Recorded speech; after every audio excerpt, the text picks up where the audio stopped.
This is a Hot Pie Media original. Every time it's so memorable. Mm-hmm. So first time was like a kid, right? Like very young, like talking about in his 20s or maybe even younger. He went up and his joke is very basic. He said, why did the chicken cross the road? To get away from Chick-Fil-A. And everybody just went crazy. I believe it because it's Yeah. no, that's like the feeling because like when I was at the show, Yeah. every time the door knocked, Yeah. there was that anticipation in the air. Anticipation, right? Like everybody, even the people on stage, they stopped with the anticipation. Like, is this shit gonna happen right now? Yeah. Is he gonna do it? Like everybody kind of has that anticipation and for that. So when I was there, we didn't get anybody up. Yeah. But I can imagine like because you guys were haggling the shit out Haggling of the that shit one out dude of 'em, trying yeah. to get him on, and we're all sitting there like, is this shit gonna happen? Hot Pie Media. Stupid dumb beat made by G-Bro.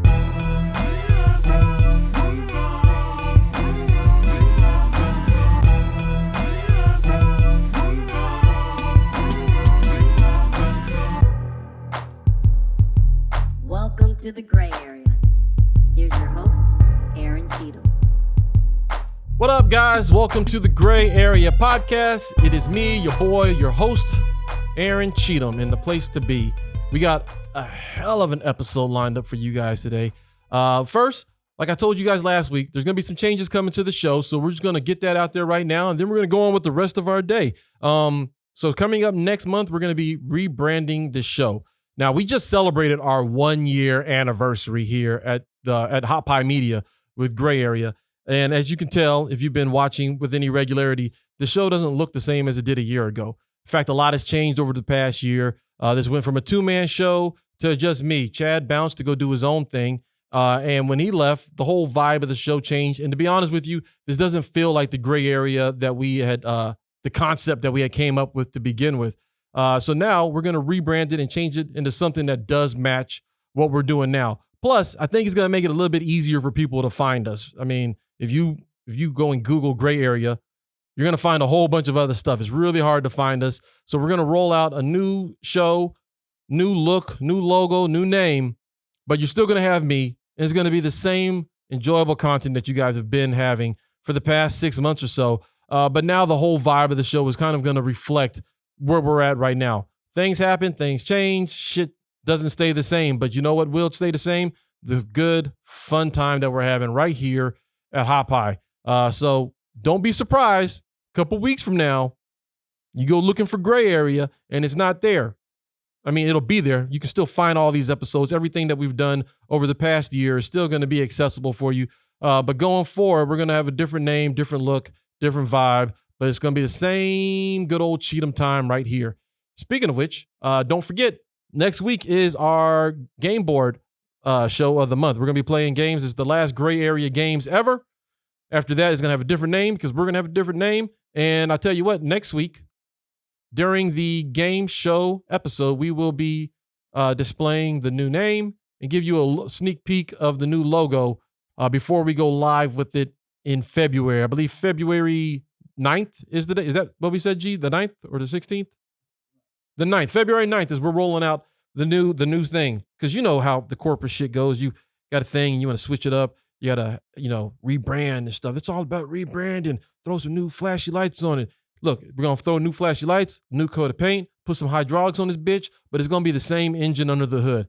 And next week, we're going to be playing Pandemic.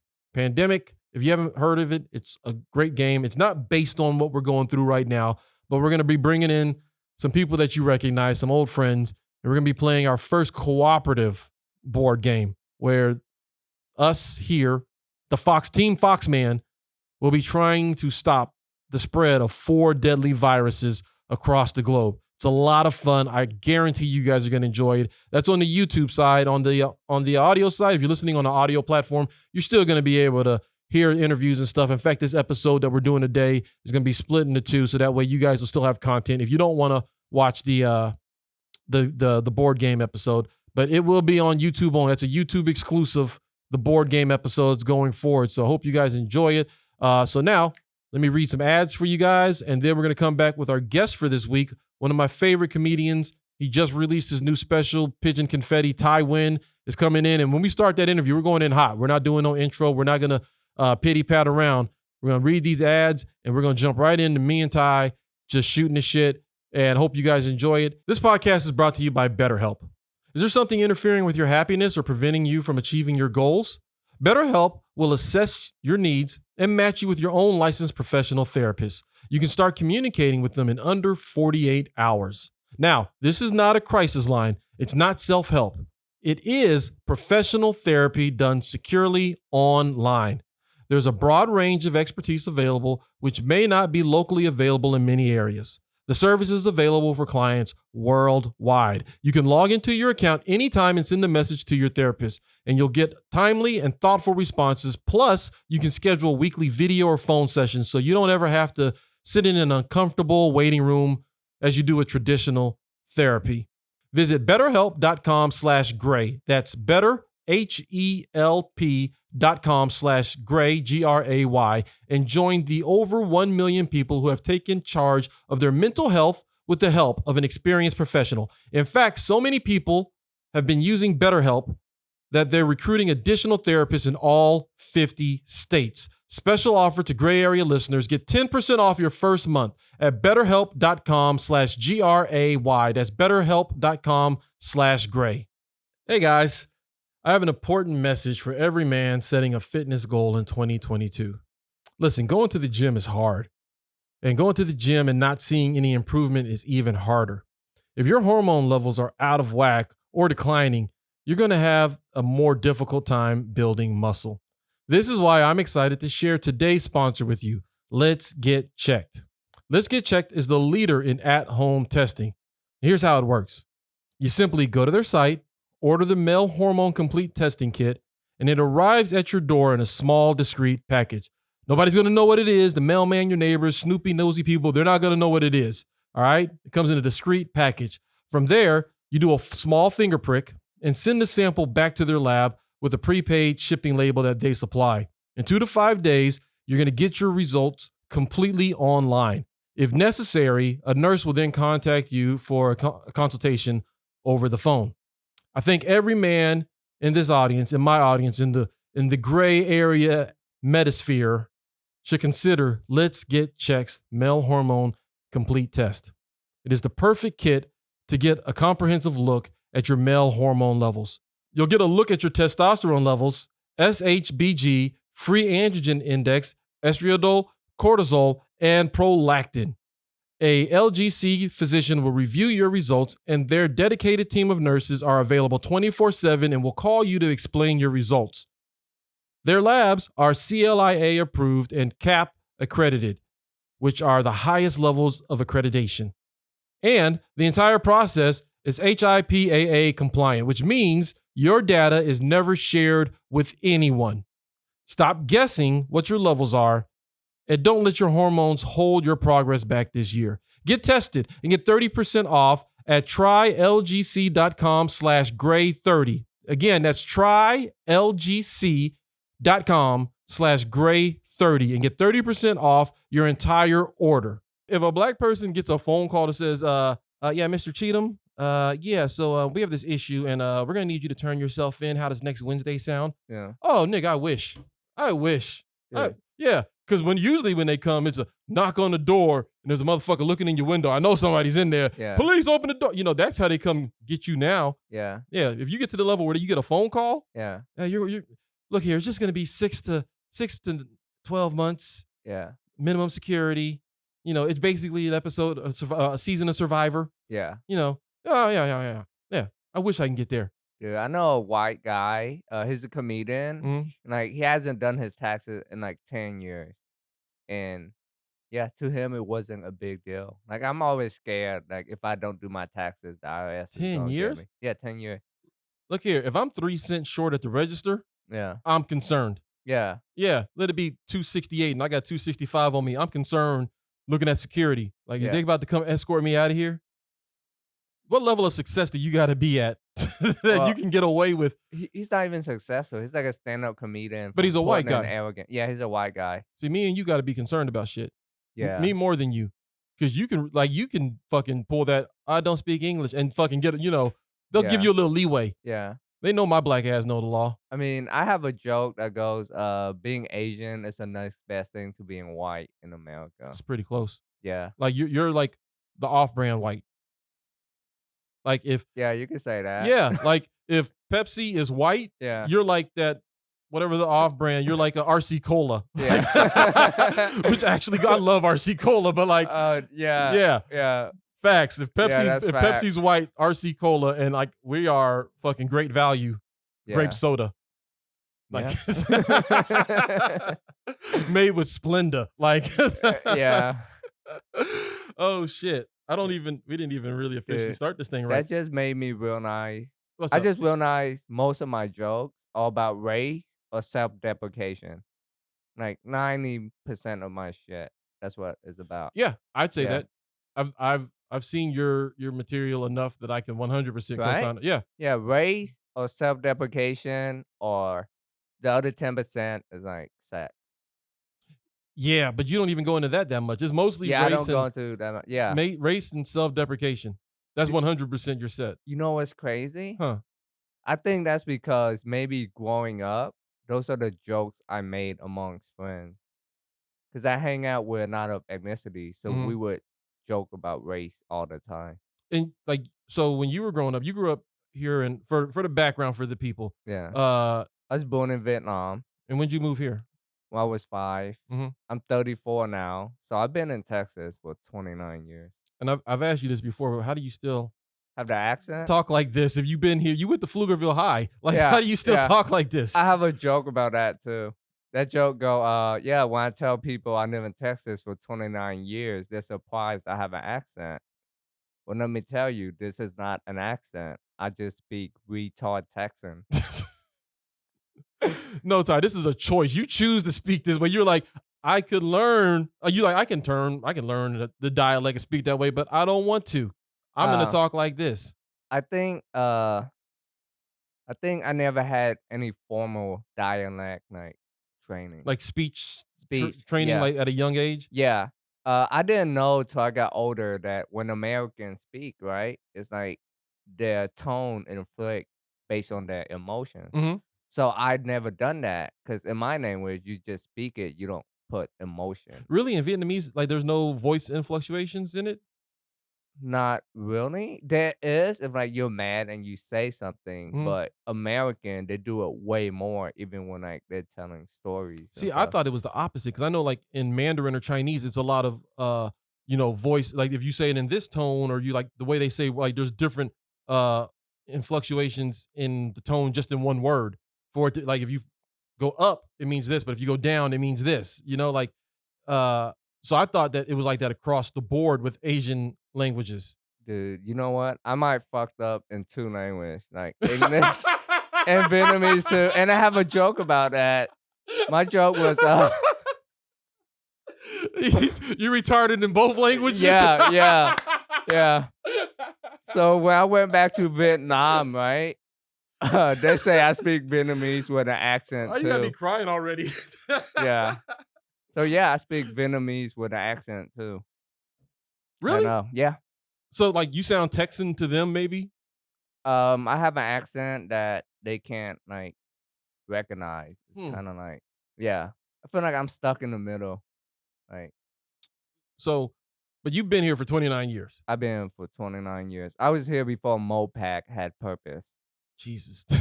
Yeah. Facts. Okay. Yeah. And so like when you grew up though, you said like you grew up in Pflugerville or in Austin. Austin. Uh-huh. I didn't move to Pflugerville till I was like 7th grade. Okay. Yeah. But you've been in this area. So like back then, like you said you had a diverse group of friends. Like I feel like there wasn't a lot of like maybe Asians in the area. Am I wrong about that? Because like I lived in Georgia and there's a huge Asian, especially like Korean population Yeah. in Augusta. Yeah. And I lived in the Philippines and in Mississippi. So Yeah. like there were no Latinos in any Uh-huh. of those places. I didn't meet any Hispanic, Mexican, Latino, nothing Yeah. in any of those places. even though if you want to say Philippines is half, but whatever. I hadn't encountered Mexicans or Latinos until I moved to Texas, but I was around Koreans and Vietnamese and everything like that. That's what I grew up around. It was white, black, and either Vietnamese or Koreans. Yeah. And then when I moved here, it was like, where are the fucking Asians and who are these other brown people? You know, it was like a culture shock, right? Yeah. So like, I feel like for you, it was like the opposite because you had like lots of Latinos and stuff around you, blacks, whites. But at that time, I don't think there was that many Asians here. Yeah. As opposed to in other places. Am I right on that? So when I first moved to Austin, I went to Walnut Creek Elementary, and they have a lot of Vietnamese. So the Vietnamese kid kind of have like their own special language program. Okay. Yeah. So there was Vietnamese there, and middle school. I went to Dessau Middle School. Mhm. There's Asian there too, but not as much. And then I went to Connie High School. There's Asian there too, but not as much. Most are like white, Mexican, and I think there's more blacks than Asian, but In there's high more school? Mexican. Yeah. It's more So Mexican than everything else. yeah, Well, in Austin, it's more white than Mexican. But like I went to school in San Antonio. I moved to San Antonio and it was like, oh shit, there ain't no black people. There ain't no white people either. it's all Mexican. Pretty much. Yeah. Yeah. And then the white people we had like the kickers. You know, Oh. the shit kickers. You know, there was like fucking Hicks. Because Yeah. my school was like, redneck. yeah, my school was like in the boonies. Oh. Like now it's not the boonies because the town's blown up so much. Yeah. But like there was like a wildlife preserve on one side of my school and then a ranch on the other side of my school. So there's like, you know, cows and fucking horses walking around out there. Yeah. And then on the other side of school, it's like legit tigers and giraffes and elephants and shit. Like Yeah. on the other side. Now we didn't see that from the school. We see the cows and shit, but the wildlife preserve is like legit. Like every couple of years, like a tiger would escape. Yeah. And every time it'd be on the news, tiger has escaped. I'm like, nigga, that's in my area. Like, Damn. and tigers have like a 50-mile hunting radius. So yeah. go to the club if you want, but I'll be goddamn Yeah. if I'm getting snatched up to go dance to Nelly. Like I'm not, I'm not getting murked by a tiger to go dance to Ludacris and throw some bows. That's not happening. I'm gonna stay in the house. That shit's right around the corner. So yeah, it was like all brown, and like that was a mad culture shock to me. Like to now be thrown into like not only like am I the minority, but I'm the minority. Yeah. You know, because they're like the minority. They call Mexicans minorities, but they're really not. They're not. It's, you know, like 70% Hispanic, Yeah. fucking 10% black, and then mostly white. And there's a couple Asians and stuff, but they just pretend to be Hispanic too because they just blend right in. You know, like you would have, if you grew up in San Antonio, you would have been a loc dog. They'd have had a bandana on your head and a fucking hairnet. Yeah, I probably will to like fit in with my environment. Would you? Maybe. I don't know how much I'm influenced by something. Like in high school, like my freshman, sophomore, and junior year, I dressed like real hip hop. I didn't want to say black, but I dressed pretty hip hop. Like I had baggy jeans. It's better than baggy saying shirt. urban. You didn't say I dress real urban. You Yeah, get slapped for that. yeah. I had to like be careful, you know. Like yeah, I think in my head, okay, which word can I use that wouldn't offend people? Fuck offending them. Just say speak how you speak. Yeah. So We already said retard twice, yeah, 3 times now. we did. Yeah, Yeah. you said it first, so that made it okay. So I was wearing a lot of Echo. You remember Echo? Yes. Echo. I was wearing FUBU. Yeah. I wish I could afford FUBU, but I couldn't. The only FUBU I could afford was the one at Ross. Facts. Okay. Yeah. Lugs. Sean John. I had Sean some John. Sean John. Yeah. I didn't have lugs. I was never like a fan of lugs. I wanted Timberland though, but it cost way too much. I had lugs because Timberlands was a little high, Yeah. but I can get me some lugs. Give yeah. me a pair of lugs. What about Rockaware? I had some Rockaware. Yeah. Rockaware is solid. Yeah. I think Yeah. that was like looking back, probably the best of the bunch, but it was Yeah. also like towards the end. Yeah. I mean, but FUBU was the hottest shit ever. Like I went to Detroit and I came back with a closet full of FUBU. FUBU is hot, especially the Fat Albert connection. Yeah. When you have the jean, like Oh, the wasn't whole that- jean jacket. And then they with had Fat Farm Albert. too for a while. Fat Farm was hot for a while. Fat Farm was hot. They had the shoe was hot. The white shoe that they have Mm-hmm.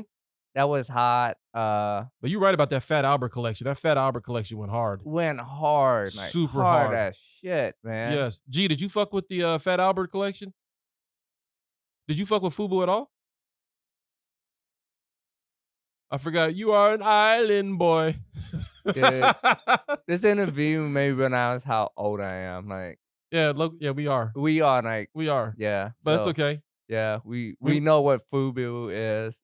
When Here's it was the fuck. big. You wanna know the fucked up thing, Ty? And Yeah. next time we do a show together, I will wear this. I still have a FUBU shirt from back in the day Yeah, with the matching jacket from back in the day. Yeah. And they both still fit and they both still look good. yeah, Like, and my wife gives me shit because like I still have, she's like, get rid of this shit from 96. And it's like, no, this shit from 96 still fits and it looks good. I got the black shirt with blue FUBU and white outline. And then I got the shiny ass black jacket with the blue racing stripes down the side, FUBU Nice. across the, and they're both mad baggy on me still. Like they're fucking 20 something years old and they're still baggy on me. That's how big this shit was. yeah. Like, and I was looking at my wife pulled out some of my pictures, like from high school and shit, fucking senior pictures, puffy FUBU jacket, FUBU hat, and I hit the pose on them. Yeah. Fucking FUBU jacket, FUBU hat, FUBU shirt, everything. And I still got it. So, Dude, Man, now that shit considered cool by the hipsters. what? By the hipsters? Yeah, like if you wear like vintage shit, it's like Oh, so what you're saying is I can get some hippie pussy off of some FUBU shit. maybe, yeah, Yeah? yeah. But nobody want hippie pussy because it's all hairy and shit. It's all extra thick. Well, you got to work to get the hippie pussy. Like, you got to part that shit. You have to comb it. Yeah, you got to comb it, part Comb it, get some part it. edge wax, push it back. Yeah. Pull it back. There you go. And then now go to town. Like, nobody wants to do all that. Yeah, I'm lazy now. I'm Yeah. lazy about that. dude. You remember Evisu? Evisu, I know. I remember the name, but I didn't rock that. dude. That's like the most upscale like hip hop fashion. Evisu. If you had that, people would like assume you're a drug dealer. Like all the kids that were getting money. Yeah. You know, I like I they never rock that Evisu. rocked Evisu. I had I guess I'm gonna date myself for real now. So the happiest I was as a kid for like getting some like clothing because Uh-huh. I've never been big into clothes. Yeah. Like I'm the kid that my granny made my clothes yeah. and I got clowned for Your coming. granny made your clothes. Yeah, man. Like my mom would buy shit, but like my granny was like a seamstress, so she would Oh. like legit like make me like outfits, wardrobes, and shit. Damn, that's legit. Yeah, and like for a Yeah. minute she got into like this whole African phase. So like she was making me, I had to go fucking button up shirt with these African patterns and shit on them, and then, Damn. like, but I didn't give a fuck, like, Yeah. because you're a kid, you don't know no better. And people then like I'm in high school and I start getting clowned for wearing some shit that ain't nobody ever seen before because my Yeah. granny made it. But like the happiest I was I got a pair of Jabot jeans. dude, Jabot. I had a pair of Jabot jeans. One Christmas I got one pair of Jabot jeans. dude. They were fucking green. I Mm. didn't give a fuck. They were Jabot, and I got like some cross color shirts. And you couldn't tell me shit. Yeah. You couldn't tell me shit. That was like as Dude. far as fashion goes for me, like that was nothing is gonna outdo the day I got Jabot jeans. Like Dude. Jabot jeans were. Jabot is popping. Yo. Was popping. And everybody would check too. If you showed up and you said you had Jabot, they pull your shirt up and look Yeah. at the right where the Yeah. zipper is. It has to have that little white thing. Yeah. And they'd be examining and shit because people would be putting fake ass fucking tags on it, but they had the tag on the zipper say Yeah. Jabot. And let me see. dude, Alright. Jabot is high end fashion. It's up there with Evisu. So it's on that level. They're like on the It's same that level. yeah. It's Okay. like upscale. It's like a little bit more than Sean John and Walker wear. Okay. Yeah. Yeah. No, because Jabot was the shit. If you had Jabot Jabot, is the shit. and I was in Mississippi, so there wasn't like a lot of fear of getting your ass whooped over some Jabot jeans. Yeah. But I know in some parts of the country, like my family in Detroit, like they didn't wear their Jabot out. They wear it out to like a party or to something. get but- robbed or something. yeah, you didn't wear your fucking Jabot to the club or to school or to walk around in the hood. Yeah. Nah, man, you get your ass knocked the fuck out, real smooth. Nah, no. They did not wear their Jabot jeans like that, unless they was rolling with the crew, Yeah. you know. But you ain't walking around by fucking dork with a backpack on and some Jabot jeans. You going home with your boxer drawers on. Yeah. They're coming for that, and don't have your fucking at the time Air Maxes on Yeah. or some Sean Kemp's or them Shaq the pumps. yeah. Don't have them on. Yeah. You going home barefoot with your boxer drawers on. Dude, you remember back then? I don't know if you experienced this, but if you wearing like tight clothes, they make fun of you for being gay, Yeah. right? Yeah. That was a real thing back then. You was a sissy. Yeah, you were a sissy. Mm-hmm. Yeah, but then it's kind of funny seeing it kind of transform to like people wear tight shit now. And if Like, you wear all- baggy shit, they're like, what the fuck's wrong with you? Yeah, Like, I'm just want to be comfortable. yeah, Like, if you wore Jinko yeah, in 2022, yeah, like, you're going to get clowned. yeah. You're going to get clowned hard. But Jinko is like too baggy, like super baggy. Did you wear that level of baggy in high school? Not that level baggy. No? Yeah.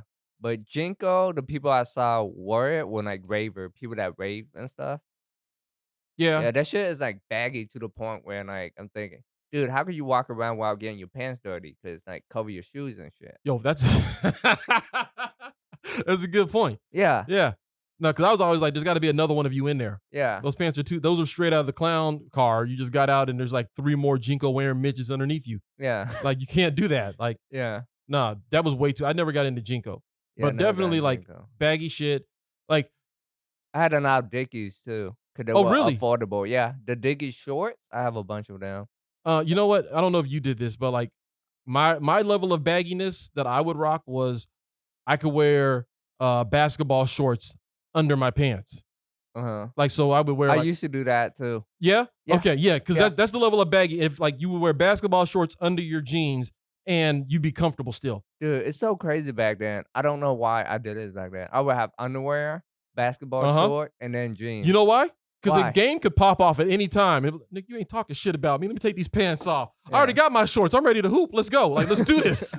You're ready for. We were ready for every occasion. And I'm in San Antonio. It's 100 degrees outside. I got basketball shorts, Yeah. jeans, boxer drawers. I got on socks that came up to my knees. Yeah. Yeah, for no damn reason. I was ready for everything. We going to a quinceañera or we going to ball? I'm ready for everything. Yeah. Got a t-shirt on. Wait, a button-up shirt with a t-shirt underneath and a wife beater underneath that. Yeah. Whatever the occasion, I'm ready. I don't have to go home. That's Yeah. the thing, because it's not like we had Uber back then. So wherever you were going with your boys, you had to be ready for every occasion. Yeah. So if we gonna go ball, I'm ready for that. If we gonna go hang out with some chicks, I'm ready for that. Yeah. Whatever. I can't go home and change. So I just take this shirt off. I already got another shirt on. Yeah. Yeah. Oh, it's too hot. I'll take this one off, put that one back on. I'm already good. See that? Yeah. Yeah. Throw the extra in the car or in the backpack, whatever. Yeah. Yeah, that's how we rolled. Like, now you can't do that shit with you. These kids' clothes are so tight, you can see their heartbeat. Yeah. It's so crazy. And I hate it when like they're wearing like really tight pants and they sag that shit. I was literally about to say that. Yeah. So all you see is like the ass cheek, you know? And like it's hard not to like call it out. Like, hey. Right? You don't want to, like, now you don't it's want to weird. call it out. You don't, because it's like, why you looking? Yeah, why you looking? But then you just. But it's like, displaying yeah, but it. your shirt stops at your waist. Yeah. Like, your shirt don't even cover it. Back in the day, if you sagged, you had a shirt that was a little longer, though. Yeah, back in the day. You had a like, longer shirt on. And it's like, now it's like either the shirt stops right at your waist, yeah. or they're wearing those shirts that look like gowns. yeah. That was like extra long, like those extra tall ones. yeah. Where it's like skinny and goes way down like mid thigh. Yeah. Like the shit you see Kanye wearing is like, well, why are you wearing a dress with jeans? Well, I don't see many people wearing that. No, that was a thing for a minute. Yeah. It was a thing for a minute. I don't know if they still doing that, but the extra long shirts. I know you're talking about. Yeah. I saw LeBron James wearing it. Really? Yeah. Oh man. I think that shit only tall people could get away with. That gown shit. Well, I don't see. You can't really. These NBA players done fucked the game up. As soon as D Wade started wearing capris, it fucked the game up. Then everybody started. All these brothers is wearing capris and stuff, and it's like, oh man, y'all can't do that. Dude, that just show you the influence of celebrities. Yeah. Yeah. Because Russell Westbrook and them start wearing like those capris that stop like, and it's like, who does like?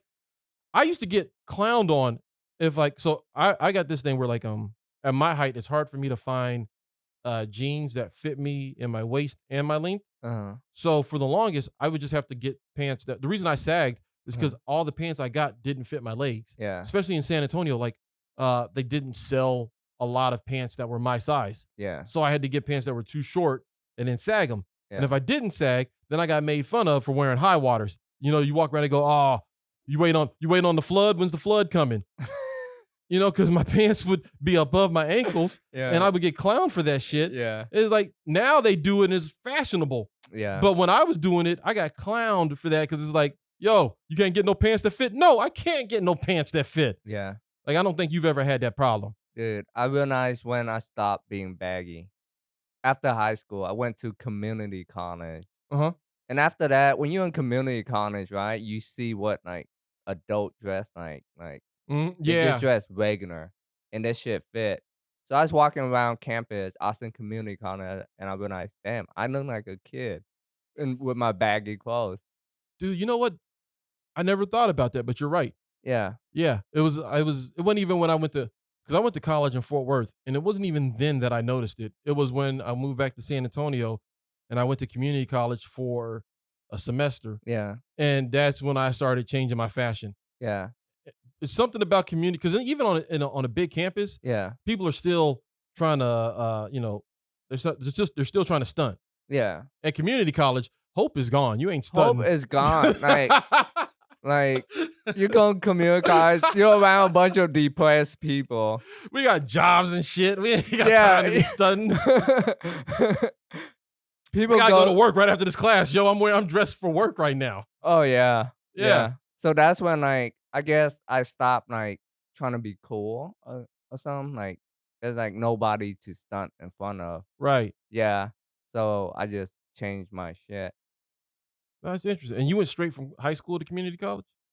I think I took a year off and then I went to community college. All right. So you learned that lesson early. What lesson? The wardrobe. Oh no, it's not till I went to community college. So it's like And I 20? was wearing baggy every day. So that's like, you were still like 19, 20, right? 19, yeah. See, I was like 23, 24. That's when I started being baggy. That's when I started to realize I can't dress like this no more. I Oh, was yeah. I was already like damn near mid-20s. I was already, I started doing stand-up when I was 23 Yeah. or 24. Yeah. And it was around then that I realized, oh man, I can't be dressing like this no more. Yeah. To an extent, I still did a bit, but I mean, that's when I started to realize, oh man, people don't dress like this. Yeah. Yeah. So I was already like damn near mid-20s when I figured that out. So it's a good thing you learned it Yeah. in community college at like 19, Yeah. because I was already like getting on stage Yeah. looking like shit, looking Yeah. looking like broke Tommy Davidson on stage and shit. Like Yeah. it was not a good look. Dude, back then I was just getting like the bald fade when I have hair, when I actually have a hairline, so you could get like the fade Yeah. across. Yeah. So my hair was like that and I was dressing baggy. So I look like an Asian thug, which I still do now. No, you don't. I Still, know. you don't. You don't look like an Asian thug. You Dude, look like people went from that to like calling me an Asian warlord or an Asian mob boss. I get that a lot. I was gonna say, like, in a movie, you would be not the Asian mob boss, but like, the restaurant that is the front for their empire. Yeah. Oh, the guy that's in the front. Yeah, you look Yeah. like the manager in the front of the house. Like, Yeah. you know what's going on back in the Yeah. back room, but you're the one that they send to the cops to be like, oh, there's nothing going on here. Yeah. Like, that's the guy you look like now. I guess that's my haircut, business in the front, mafia shit in the back. Mafia shit in the back.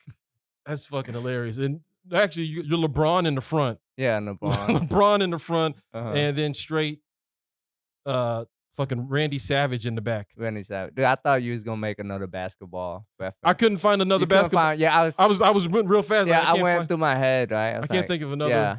Then you have to think of white NBA players. Yeah, it's like Steven Adams. Yeah. People don't. I don't know Steven Adams. Right, exactly. Yeah. He was the center for the Thunder. I know. Yeah. Nah. Westbrook. Yeah, see, exactly. That's why I couldn't pull that one out. I was like, Yeah. yeah. There's not another. Because there's Yeah. only like 3 white guys in the league that are from America. The other white guys are all European. Yeah. We only know 3 white guy in the NBA. No, like, yeah.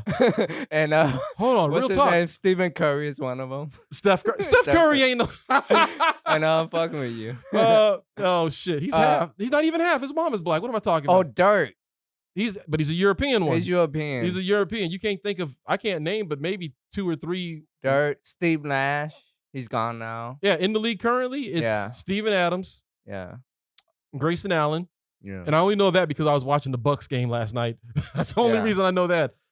Grayson Allen, The boy down in Miami, Tyler Hero, Oh, okay. and Duncan Robinson. Okay. They got a couple. Yeah. But I mean, now, like, did you play ball? I never played ball. I didn't get into basketball to the whole Jeremy Lin thing. The Lin-sanity, that's when The you got into Lin-sanity- basketball? Yeah, I got caught up in it, so I would watch the Knicks game. I would watch all the Knicks game until like the playoff and shit. Oh. And after that, it made me a fan of the Knicks for a little bit, even when Jeremy Lin wasn't playing. 'Cause- You got caught up in Lin-sanity the way black people got caught up in Obama. Like, we didn't give a fuck about politics of Obama. Yeah, that's crazy. Hey, I got caught up in Obama too. Yeah, because we Yeah. all thought it was time for a change. Yeah, we thought. Yeah, Yeah, we thought. we thought. And yeah. Yeah. So, you do comedy, huh?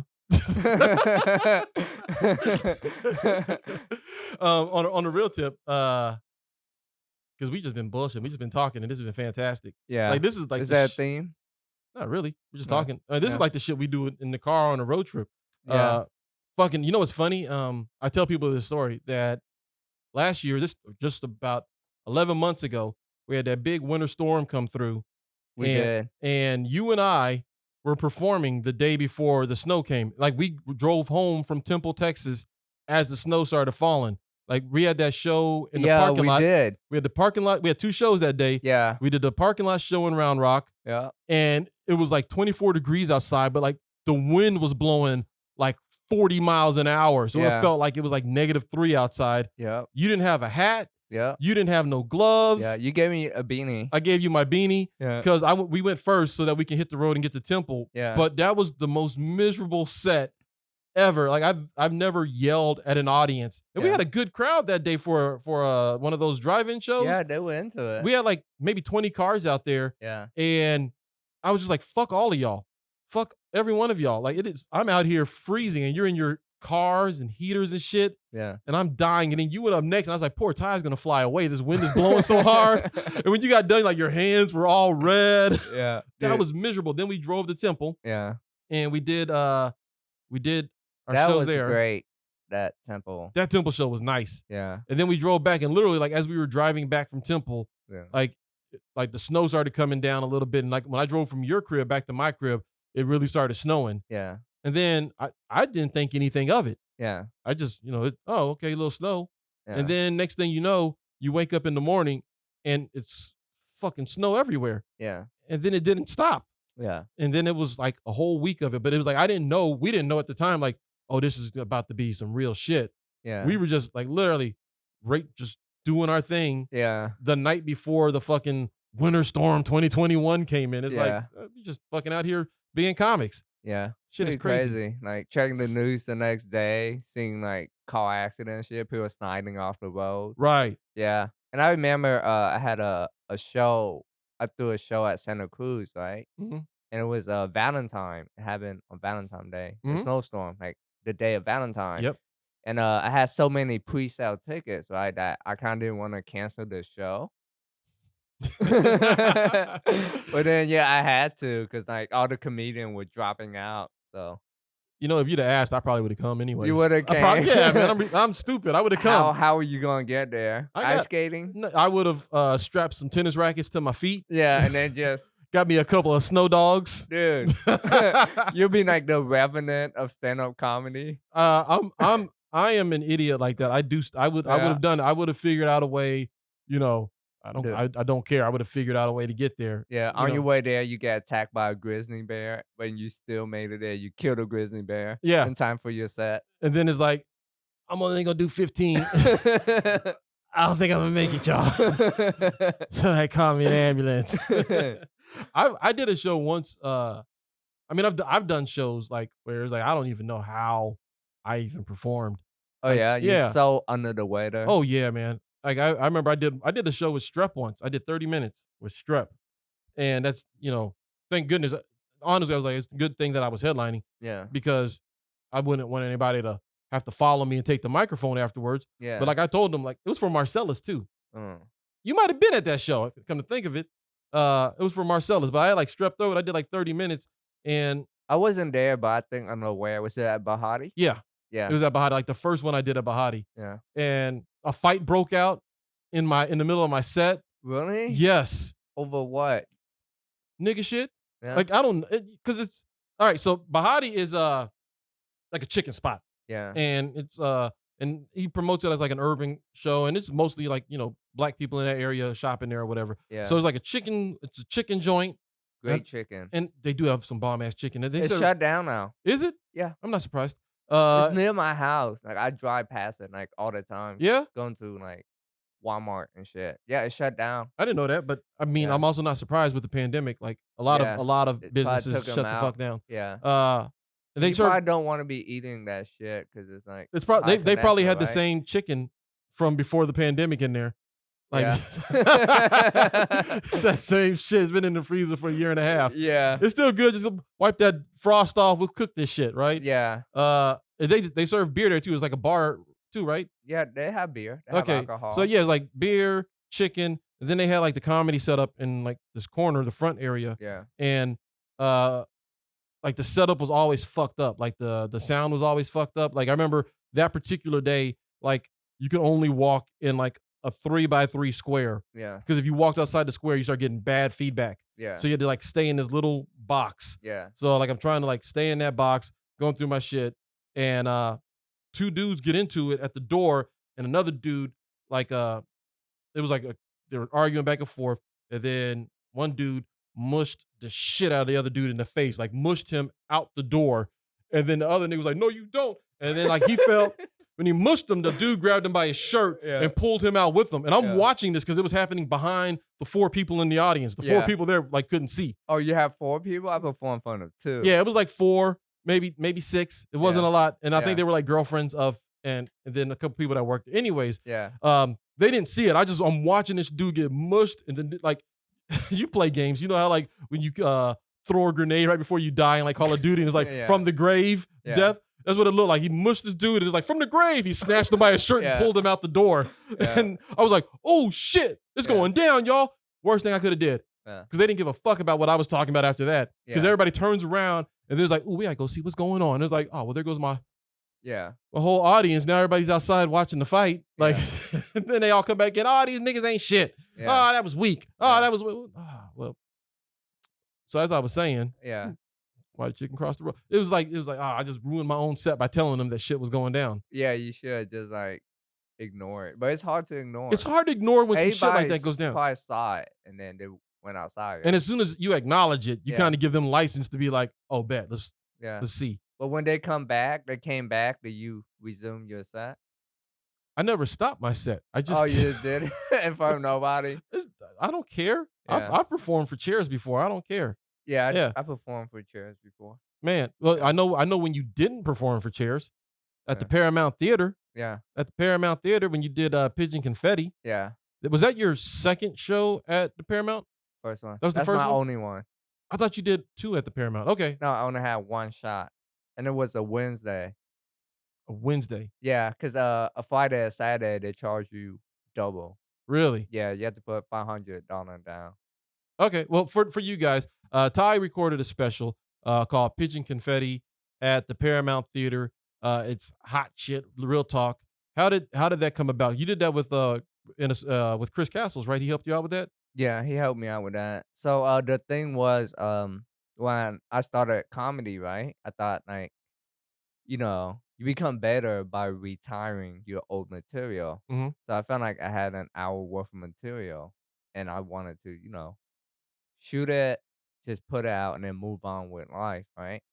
I was running Cold Town at the time. You remember? Mhm. Remember Cold Town Theater? Off the airport? Yeah, I was gonna do it there, but funniest person in Austin contest was going on. And funniest person contest in Austin is a contest where a bunch of comedians go up and you get 5 minutes and there's like 3 rounds and stuff, right? Mhm. So comedians were practicing their set at Cold Town, and I thought, man, that would be very selfish of me to just have my own show, even though I could, 'cause I was hosting live at Cold Town, Mhm. which was probably one of the hottest show in Austin. Like Yeah? local show, yeah, live at Cold Town. You I- done it, right? I No. never performed at Cold Town, and I legit lived 2 blocks away from Cold Town, Yeah. but I never performed there. Yeah. Never once. But at the time I was living there, it was during my 5-year hiatus out of comedy. Oh, yeah, you took 5 years off? Yeah, I didn't take 5 years off. I just was out of it for 5 years because I got a job. Well, Yeah. I got promoted at my job, Uh-huh. and I was the manager at night. Yeah. So That killed everything. everything. So for Yeah. 5 years, I just was out of comedy. From 2009 to 2014, Yeah. I was gone. And I Yeah. lived 2 blocks away from Cold Town. I used to gas up at that gas station right next to Cold Town. That was like my gas station. Yeah. And I used to get my hair cut on 51st Street. I used to walk down to 51st Street and get my hair cut. Like, yeah, like I lived right there in that area. Never performed there. Yeah. Do you walk by and look, that's comedy? I walk by and be like, bunch of fake ass motherfuckers can't see me. ain't been on the stage in 3 years. Motherfuckers can't see me. Oh, I was trash. Yeah. Can't see me. I ain't been on stage in 4 years. They still can't see me. Yeah. But yeah, so you know, I would just like the only other choice that I could think of was Cap City, the small room in Cap City. Mhm. You been there, right? Mhm. Yeah, it's a good room. Yeah. Yeah, but I feel like I didn't have rapport with anybody that worked at Cap City. Till this day, it's like I feel awkward around comedy club manager. Like I'm Really? afraid to talk to him for some reason. Do you still feel that way at the Creek? Yeah, Yeah. yeah. Even when you talk about Colton? Uh, Or just Rebecca? just Rebecca. Okay. Yeah, yeah. It's nothing on their part. It's just me. Yeah. Probably some childhood shit. Yeah, Authority. yeah. Type- Authority yeah. type of stuff. So, yeah. So you know, I just put the word out that I wanted to record something. And then there's a guy that approaches us.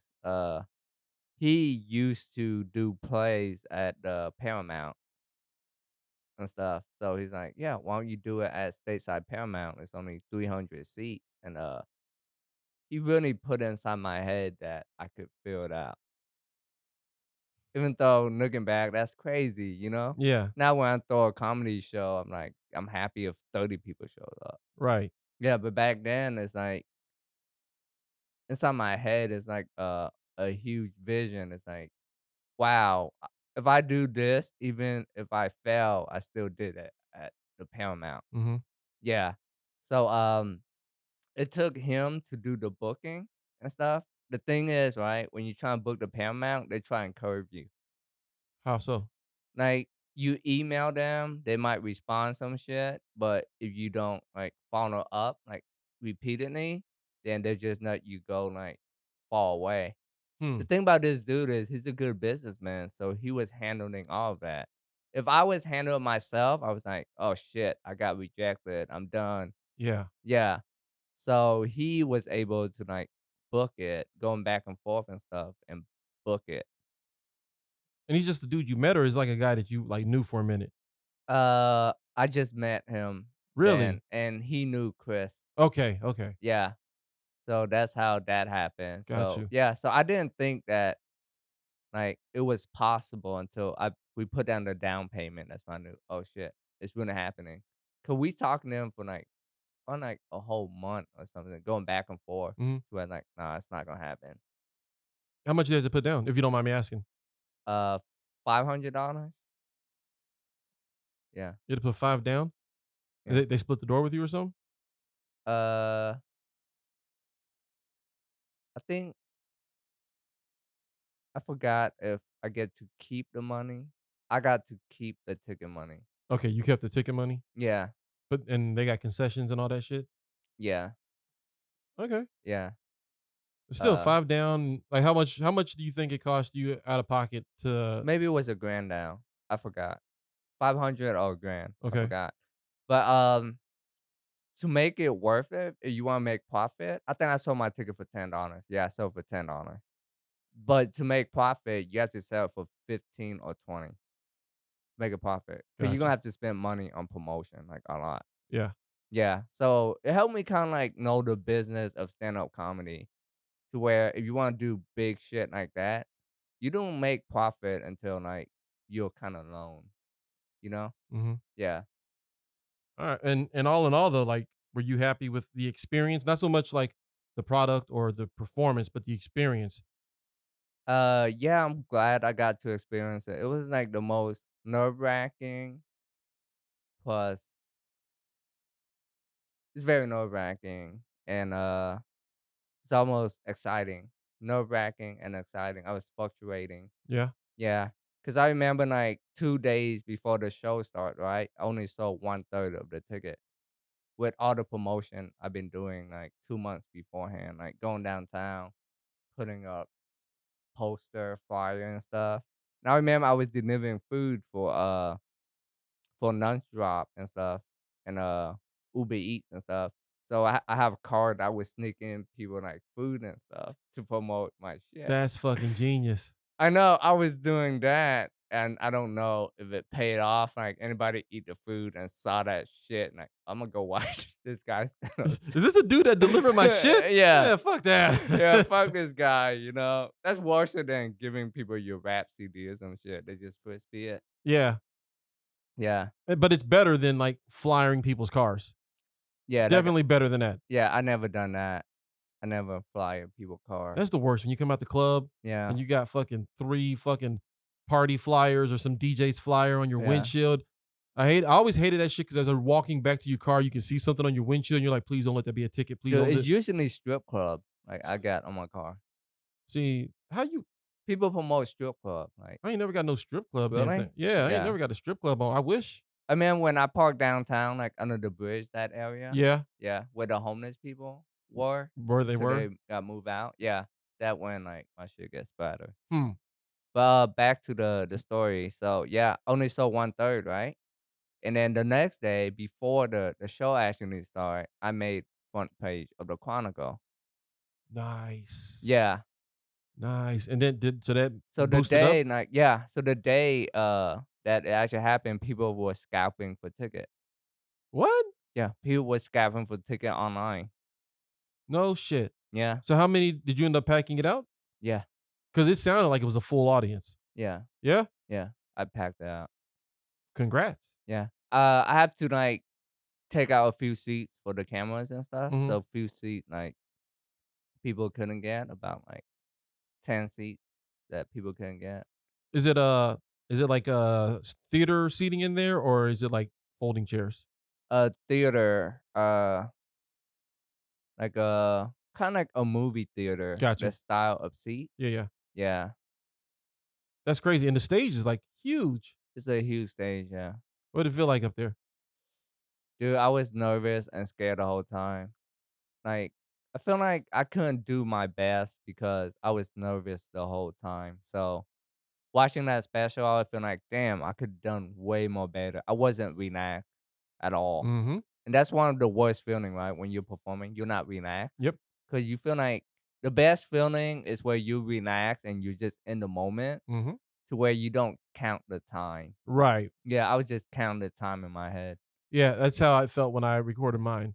When I recorded my album, I was very tight. Yeah. Like really tight. And Really tight, right? Yeah. I did 2 sets and the first set ran short. Yeah. Like I did 45. Yeah. And I was mad. I was like, 45? Yeah. Like I do this shit and it's like an hour when I'm doing it on the road, right? Yeah. And then the second show, I did 53, Yeah. but I was still tight. Tight. I was still right? tight. Yeah. And then when I did the Aztec Theater a couple months, about 2 months before I recorded the album. Yeah. I did the Aztec Theater, and it was that same feeling Yeah. because it's a huge stage Yeah. and it's 2,000 plus people in there, Yeah. and I got 20 minutes, and there was a whole bunch of shit going on, like moving around at the time, and like you're gonna go on at this time. No, you're gonna go on right now. And it's like, wait, what's going on? And Yeah. people were still coming in. It was a whole mess. But that same feeling of like in the moment, I was like, oh shit. Yeah. Like on, and usually when we perform, you just up there doing your thing. You're just Yeah. letting it flow. But in both of those instances, because it was like the first time doing it, first time being on a stage this big, performing in front of an audience this big, Yeah. like I got a little tight. Yeah. And it's not the same as, performing in front of 100 people where Yeah. you can see people and you can build a rapport with the audience type deal. Yeah. At least not for me that first time. Yeah. And same with the album is I was definitely bouncing between excitement and stress Yeah. and I was very tight because it was like my opener didn't show up, so I had to find like Damn. and then they were like, "Who's doing the door?" I was like, Uh, "I don't know who's doing the door." I did that to Blind Tiger, so it was like, "Who's running the door?" Who's Yeah. opening? I don't know. Like yeah. I had a feature for both shows, but I didn't have the opener. I thought I did. I didn't know what was going on. Yeah. I'm just ready. I'm just trying to perform. Yeah. So luckily it was at the Tiger. So like Tram helped out, Tori Poole helped out. Tori Poole was like she like a mama bear the shit out of it. She's like, I got it. Yeah. And she made that shit work. She ended up jumping on and hosting the first show, and Tram went and ran the door, and it was just like, but still, it's like there's so much stuff that goes on in your mind. It's like, I don't know, I'm just trying to not suck. Yeah. Yeah. So I feel you on that stress part. It's a motherfucker Yeah.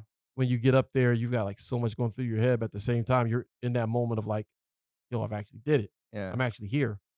I'm The, actually here. the next time I do it, I wouldn't like make it like a big deal. So I would just probably like do it, but probably not promote it as a special. Yeah. You know what I mean? Mhm. I was doing like, oh yeah, it's gonna be a great show and put a lot of money promoting the show Mhm. and just have a camera on me, but I wouldn't like go crazy. Yeah. Yeah, with expectations. I think that's the way to do it, at least right now. And at this point in the game, Yeah, because like I never released the album, so I gotta re-record it all anyways. But I yeah, don't want to do it in that you know, eh, like we've got a lot of friends around us that are recording my special. Yo, I'm doing my special at this spot. Yo, here go my. It's like, no, I just wanna go out there and rock the stage, yeah, record it, and then put that out. yeah, For me, I think that would you get a much better sense of what it is than I got a special coming out, yo, this special, or the whole album recording, like, then after that, like months after, people, so when's that album dropping? yeah. Mm, mm, Yeah. yeah. Because So thing is, my shit took 4 years to drop. did it? Yeah, from when I recorded it, it was dropped this year. It took 4 years? Yeah, because Damn. of like a bunch of technical issue to the Mm, point where I was like almost gave up on it. Cause like another the file would like corrupt it, and we have like communication with the guy that have all the file and stuff. see, To a point where we thought that he was trying to sabotage it. that's probably why I thought you did 2 shows there. Nah, Because I remember when when it happened, yeah, and then you just released it, so I assumed that this was your second time doing nah. it I there. wish I had 2 shows though. I wish, cause then then I have like more to Yeah. work with. Yeah, No, second show definitely helps out. yeah. But the great thing was about my performance that night is like I was so nervous that I have trouble like pulling my material from my head. Mm, So I'll pause a lot, right? And when I pause, I didn't say anything. So it's great when you're cutting stuff. right. So it was easy for Chris to cut it. Because there were so many pauses? Yeah. So pauses are actually good when you're recording. So when you have a pause, don't do crowd work or like say or stuff like that. You could let it sit. Yeah. Yeah. Especially when you're recording. Absolutely. Yeah, you can let Absolutely. it sit, yeah, and it's good to have different camera angle, right? Mhm. So when you pause, the camera could go to the audience on, like, the back of your head, so it seemed natural. Okay. Yeah. Uh, all in all, though, are you happy with the end outcome, the product that you got? Yeah, I'm happy with it, it's weird that it came out, like, super late, Mhm. you know? But I'm glad it's out, it's like when you have something out, it's like, "Oh, got that out off of my chest." Right. Yeah, So you went from the Paramount recording Pigeon Confetti yeah, and that experience, Paramount Theater, big fucking name, yeah, 300 seat spot, and now you run comedy shows out of your house. yeah. How did that start, bro? Um So, after the Paramount, I have no idea what to do with my career. So I was just like hitting the mics again and just doing shows around town. And then I started running shows. I ran a show at Fallout Theater, Mhm. Santa Cruz? Santa Cruz for a long time. Mhm. Uh after that, where oh, I built a stage at my house, like, before the pandemic. I was doing a weekly mic there.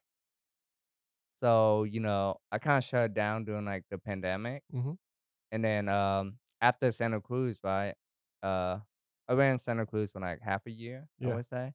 So after that, I was like, "You know what? Imma chill for a bit." And then I was looking for a spot, and none of them have, like, the split that I wanted, like, the ticket split. So, Mhm. like, "You know what? I'll do it at my house." So, What even convinced you though to build a stage in your house? uh, I remember, so my dad convinced me to buy a house. Mhm. I didn't wanna buy a house. I was just stuck in the mind state of doing stand-up comedy. I didn't wanna do anything else, right? I don't wanna spend money on a house, like, what the fuck, right? I was living in a duplex down in, 183 McNeil area, Yeah. kinda, like, near Cedar Park-ish. Uh-huh. Yeah, so I was just living there, with roommates and stuff, like a typical stand-up comedian, Right. living with roommates, crazy ass roommates. And then, my dad kinda, like, talking to my head, like, buy a house," right? So I checked out a couple of houses, and, I just wanna buy one to make him happy, so I was gonna go with, like, a one-story house down in, like, Pflugerville Lake or some shit like that. Yeah. Yeah. So, it didn't went through because the house got bought by somebody else. So I went see some other houses, and when I saw this house I have now, I was like, "Oh, shit, that spot right there on the wall is great for a stage." Oh, so when you got the house, you were already thinking that. Yeah, I was thinking that, but I didn't build a stage right away. So, after I bought a house, right, I was working at a car center job, like, in that area on Howard. I was doing, like, customer support on the phone and shit. One day I just woke up, I was just feeling miserable, like, I didn't wanna go to work, Yeah. so I just called and said, "Hey, I quit." After that, I built a stage at my house. No shit. You just said, "Fuck it, I'm out," Yeah. and just started making a stage. Yeah, I make a stage, and the first show I threw there was, like, a housewarming party, and it was lit. It's, like, about 30 people showed up. Nando performed, Brian Bogart, DJ Collins, and, Trace Holt. Uh-huh. Yeah, so after that, I was like, "Okay, I could do a show at my house and it could be lit." Yeah, but I was running open mic, so, like, every week, every Tuesday, and then the pandemic hit, I stopped, and then, yeah, The f Santa Cruz, the first time I ever performed at your house was that first, Comedy Wham show when the pandemic started, and me, you, and Lando were on that, Zoom comedy show. Oh, yeah, yeah, And that was the first time I ever had performed at your house, like, cause I didn't wanna me and Lando didn't know how to do no we Zoom, right? yeah, it was like, "I don't understand this," so and I hit you up, Lando hit you up, and we're like, "Can we come Yeah. to your house?" And you're like, "Fuck it." Don't glad Zoom shows have gone. So Fuck glad. that shit. So glad, but yeah, that's the first time I performed on your stage, and it was just like it was a Zoom show, but it was you and Lando Yeah, in there, and then the 3 of us each went up and did our thing, and then it was like, "Get the fuck off this Zoom." yeah. So continue, I'm sorry, not to interrupt. Yeah, so I was throwing show at my house every Saturday, and it was kinda, like, building, like, a following Mhm. to where now, like, people are hitting me up. "What's is your house show going on Saturday?" I'm like, "Nah, Imma chill for a bit." Right. Yeah. So, yeah, it's kinda cool. I had this theme where I would, like, order pizza and try and get the pizza When did that delivery. start? When did this pizza show start? So I just did a regular comedy show at my house, right? Mhm. Like, the first one, after I started again because of the pandemic. Right.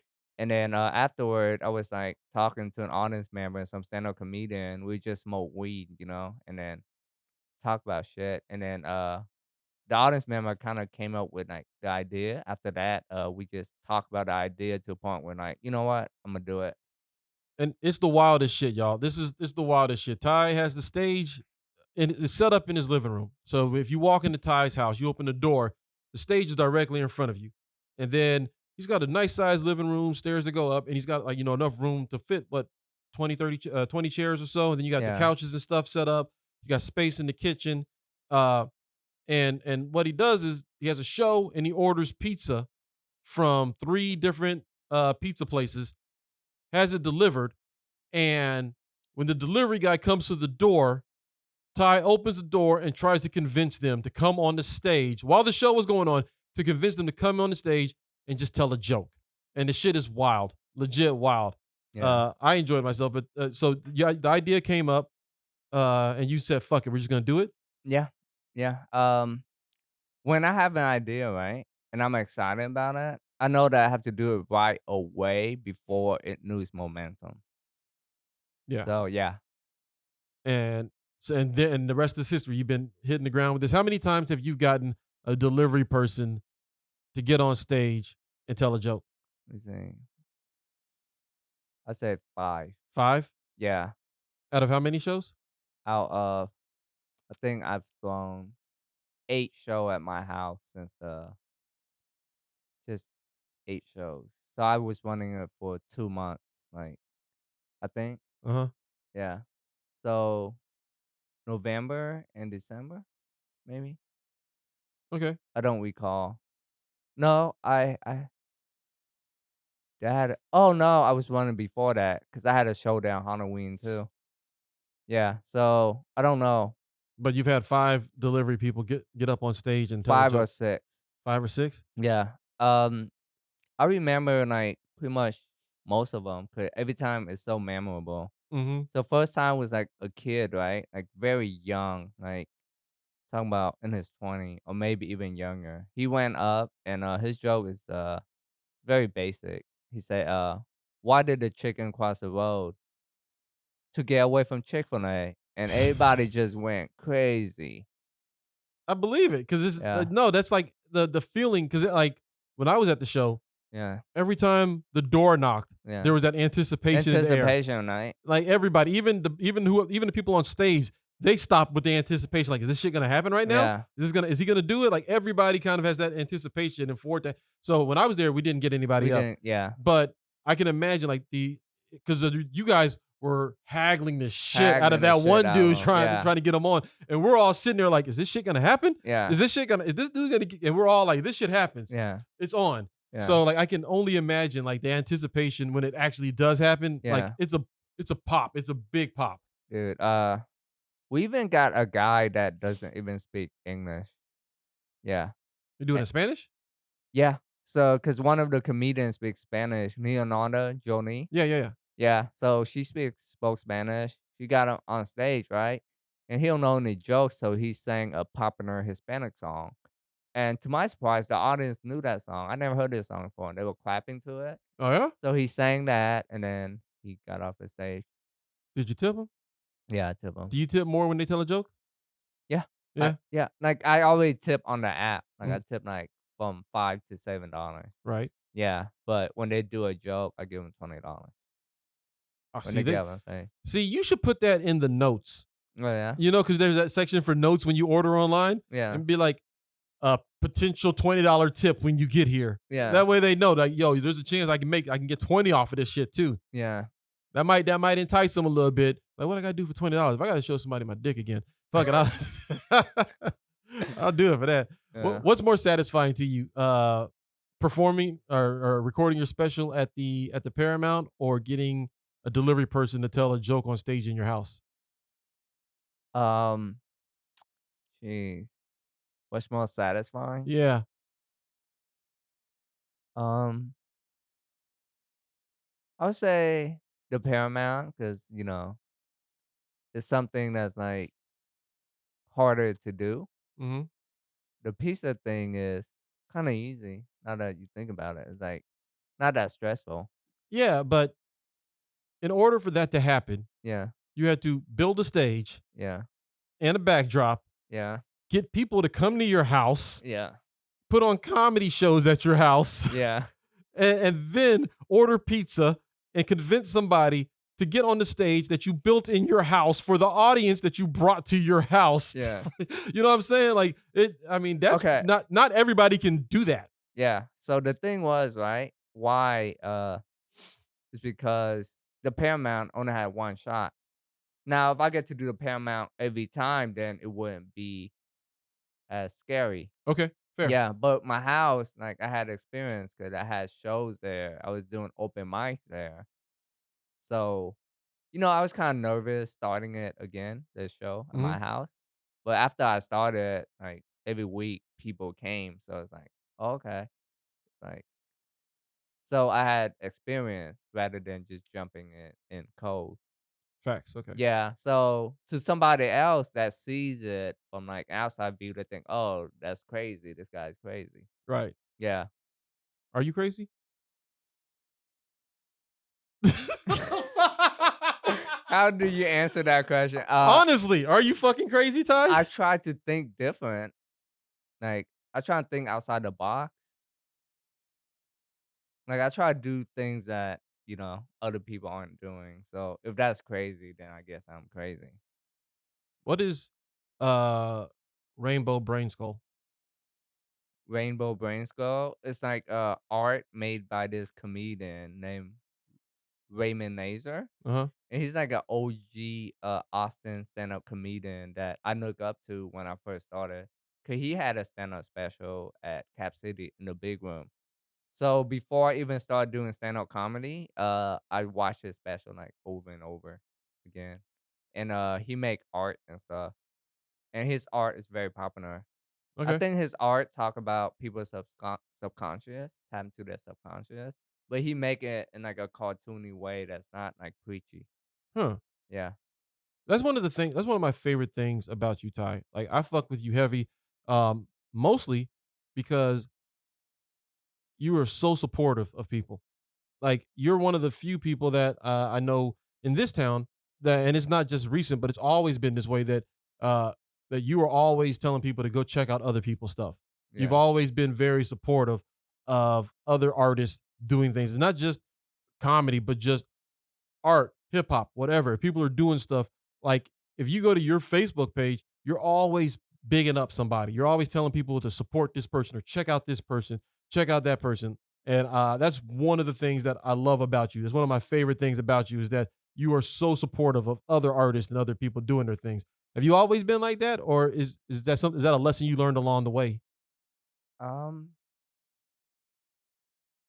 I always been like that. Like Yeah, some stuff I say, oh shit, that's dope. Then I'll share it. yeah, Yeah. yeah. I mean, like when I first got this chain, you were the first person. You were like, I gotta take a picture of that chain. Yeah. Aaron Cheatham has the hardest chain in the gang. Yeah. I saw that post. I was like, fucking Ty is crazy. But it's like you do that. It doesn't matter if it's big things or small things. You're always like supportive of people. And when you get into, entertainment industry and shit like that, not everybody's that way. A lot of people are real cutthroat. A lot of people don't want to shine the light on anybody else, but that never seemed to be your problem. You're always willing to big up other people. And I want to tell you straight up, like that's one of the things I love about you, dude.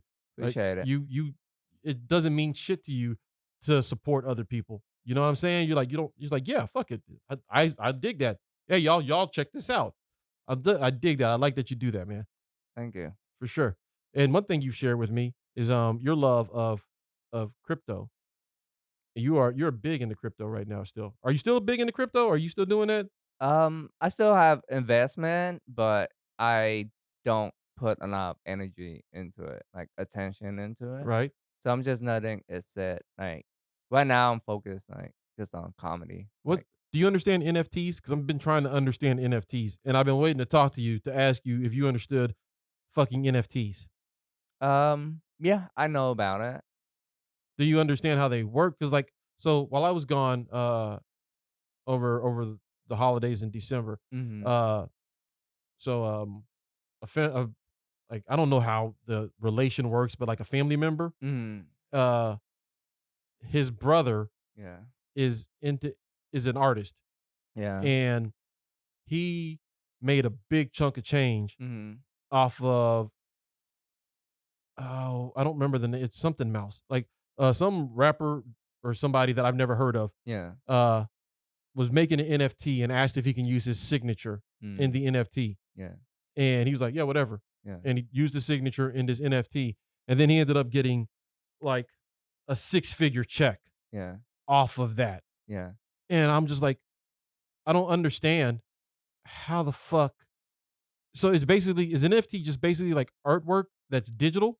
Is that basically what an NFT is? It's not the artwork, but the digital certificate that's saying, "Hey, I am the owner of this." It's like a line of code that say, "Hey, he is the rightful owner of this." Cause you have that NFT like in your phone and shit, Uh-huh. unless you transfer it to somebody else.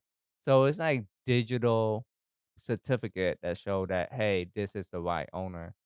Like he have this art for real. So it's more secure than like autograph or photos or shit like that. Like it can't be duplicated.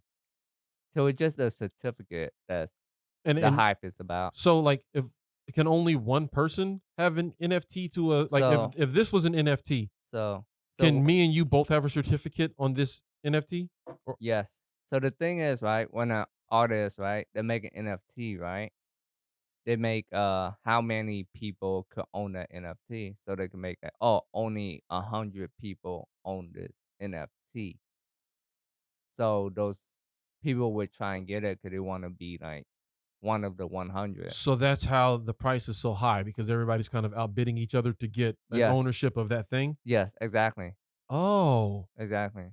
Oh. Yeah. Okay, but it's not real shit though. It's only digital shit.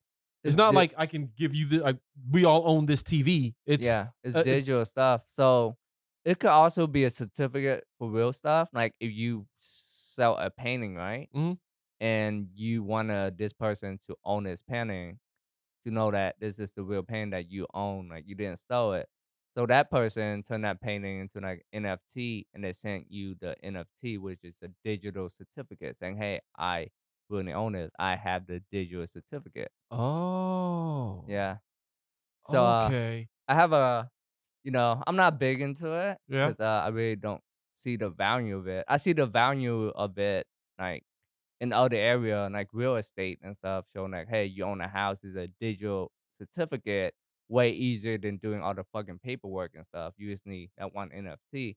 So I could see it like a car ownership, showing that, hey, I own this car, Mhm. way more easier than having a bunch of paper and Then to shit, have a right? fucking like a picture that you can show people on your phone. Yeah, I mean, yeah, that's the part I didn't get was like if you can't display it, yeah, then what's the purpose of owning it if it's not displayable? yeah, yeah. That's another thing.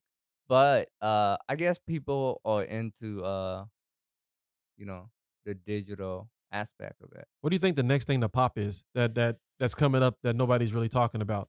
So people are buying land in the metaverse, R- which is like VR shit, I yeah. guess. Yeah, so people buying land on there. How do you buy? Okay, so it's like digital. Yeah. Wouldn't that just be like a website then?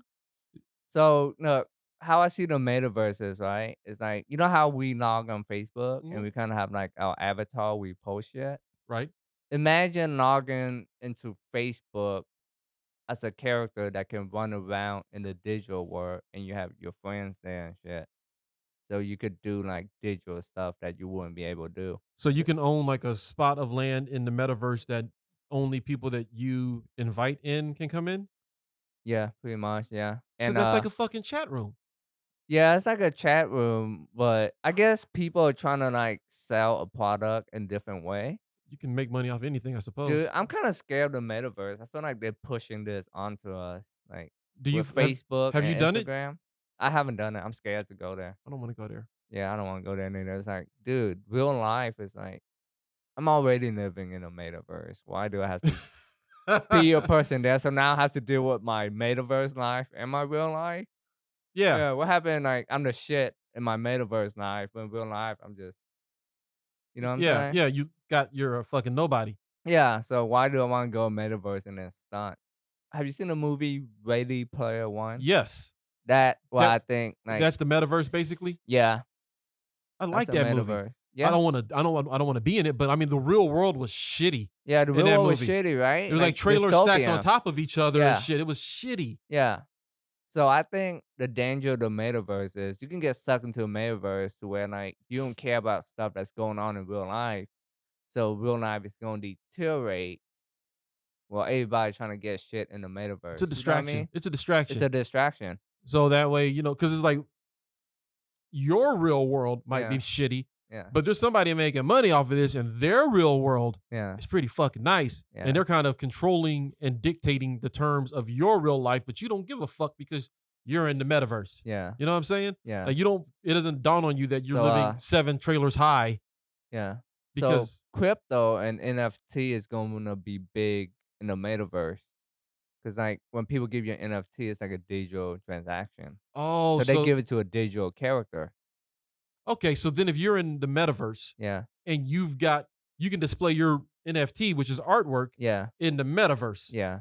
And then people know that's yours because Yeah. okay. So that's where it makes sense to have a digital piece of art or whatever, because then you can put on a shirt for your avatar, or you can put Yeah. it on, if you buy a plot of land and you build a Yep. space, Yeah. you can put and display that stuff inside there. Yeah. So the metaverse is going to have Okay. its own government system, like the way things work. You know what I mean? There So, have to be rules in it. all right. So if that does happen, like, we don't have to give a fuck though if we're living in the real world, right? Like, I don't really care what's happening in the metaverse because I don't intend on being in the metaverse. So, like, that means we can fuck their girls while they're in the metaverse, right? Oh, yeah. Probably. Well, while those nerds Yeah. are out there VRing it up. I think gamers are going to be big in the metaverse. People that's already into gaming. Yeah. Yeah. Online gaming. VR. People that are already into VR. They're going to be into it. This all seems real fucking fishy to me, Ty. It's super fishy, especially with Facebook trying to jump on it. Do you know Big Al? Big Al Big Al, comedian? yeah, the comedian Gonzalez. I heard of him. I don't think we met. So he started running virtual reality comedy shows out of Vegas like last year. Yeah. And then now he's moving it over to the metaverse, Yeah. where like he's basically got a VR comedy club, Yeah. which is crazy. It's crazy. Brett Ernst did it. Yeah. See, I think in like October, Brett Ernst did it. Yeah. End of October. Mm. And he was saying it was trippy, but it was also like a lot of fun. It's like, it's feel real. Like I done it.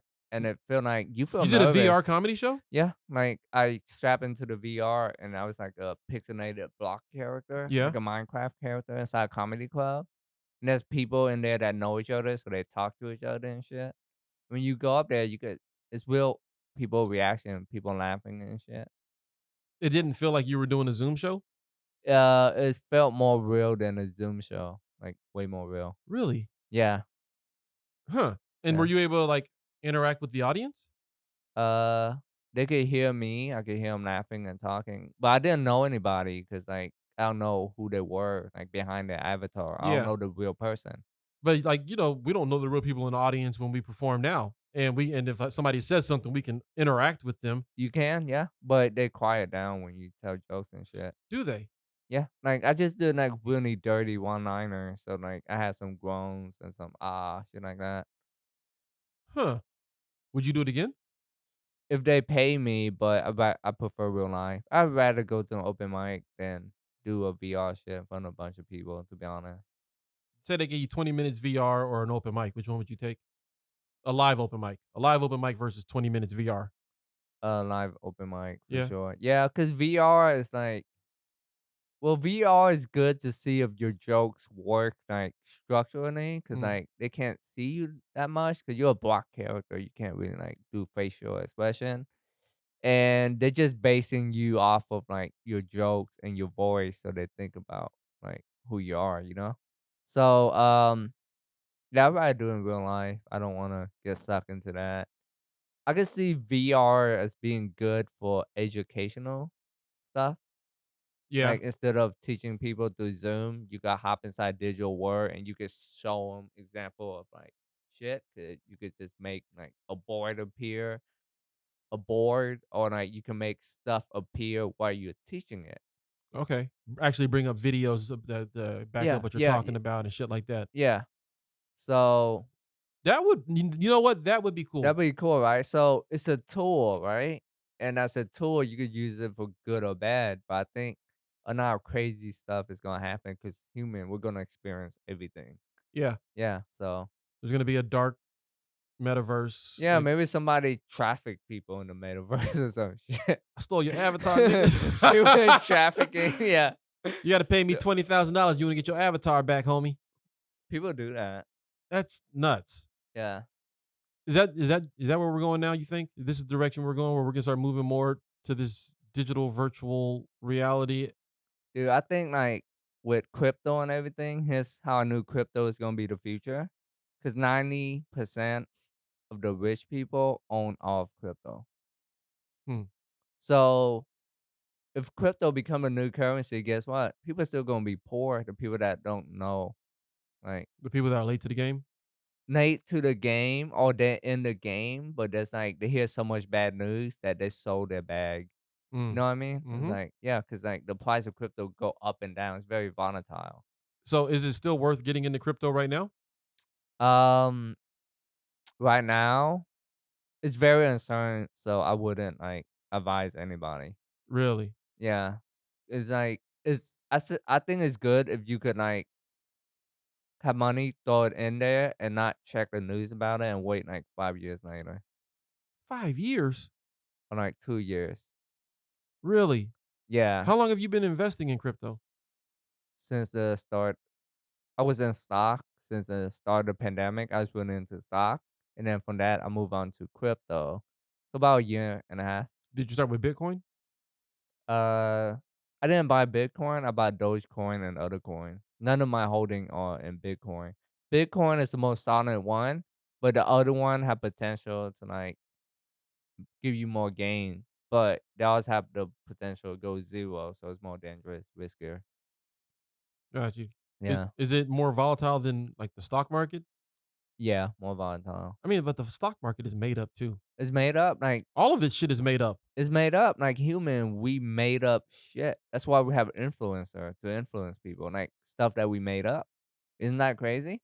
Yeah. Now that we found out that money isn't backed by anything and they could keep printing it, which is another reason why people are buying Bitcoin. And Bitcoin is also like a made up thing, but we agree on it. So yeah, Yeah. yeah, That's fucking nuts. yeah. Th- Nothing is like feel real. Like even culture is made up. Like, we are already living in the metaverse, so why Yeah, are we we making are. Yeah, another yeah. metaverse? Like me being Asian, you being black. That's Right. like living inside Metaverse. It's really made up if you think about it. Right, because actually we're all fucking earthlings. Yeah, cause it's made up because we made up country, right? Mhm. Like a piece of land, we put like perimeter around it. People that live inside the country, they just live amongst each other and they don't interact with other people. So Right. they become a race, a culture, a Right. language Borders didn't exist until we made them. until we made them. So human life is made up. The society that we live in right now is But the thing is, it became real once everybody agrees on it. facts. Yeah. Yeah. Yeah. So your Christianity, your Christian life is real because everybody else around you agree on it. So when Whether you they talk to disagree them, with your beliefs or not, they agree that it exists. yeah. So when you talk to them, they just kind of reflect your own belief. So Mhm. you really don't know how much you believe in something until you move to like a different group and talk to them, see their perspective. You're like, oh shit, Kind of like circling back yeah, to the beginning of this conversation when I asked you about if you would dress like a cholo if you lived in San Antonio. Depends on your environment. yeah, and be paying what I'm influenced by. So I was wearing like baggy clothes because all I did was listen to hip hop music. I was a hip hop music producer. Right.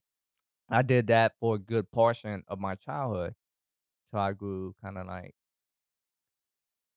community college. I guess I kind of stopped when I was like 24 or 25, but What I ha- thought that was legit what I was going to do with my life. what happened to you in community college? Everything changed.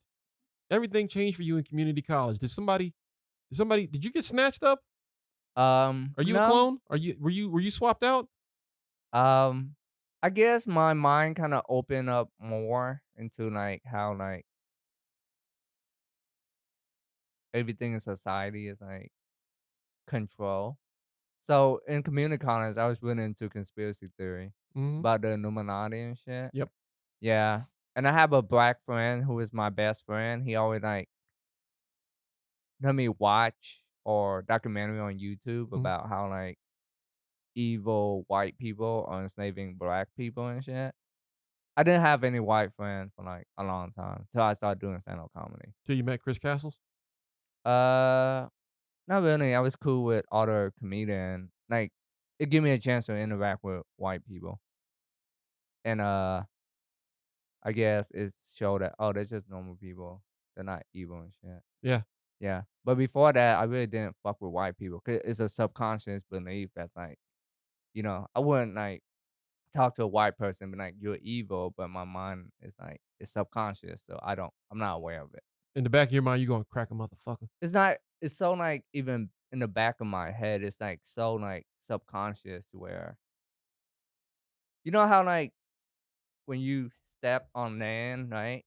You step on foot, you don't have to think about it. It's already there. Yeah. You know what I mean? Uh-huh. So you just walk knowing that you won't fall down. So it's kind of like that. The stuff that you have to like really dig deep to uncover. For instance, because I was thinking about this yesterday with my kids. Like, if I was to